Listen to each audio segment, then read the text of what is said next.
ఎవరు ఉన్నట్టు లేదు, ఒక యాపిల్ తీసుకుందాం. వాడి చేతిలో ఒకే యాపిల్ ఉందేంటి? నా షాప్లోనే దొంగతనం చేసినట్టున్నాడు. రే ఆగరా, ఆగరా, రే ఆగరా.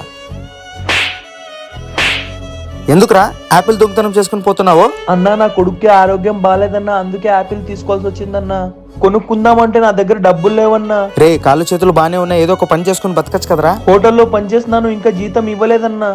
నా కొడుకు ఆరోగ్యం కోసం తీసుకున్నానన్నా, లేదంటే డబ్బులు వచ్చాకే కొనుక్కునేవాడిని. ఇటు ఇవ్వరా. నీ కొడుక్కి బాగాలేకపోతే నేనేం చేయాలరా? పో ఇక్కడి నుంచే. దొంగ వెధవలు ఎక్కువైపోయినారు, పోరా.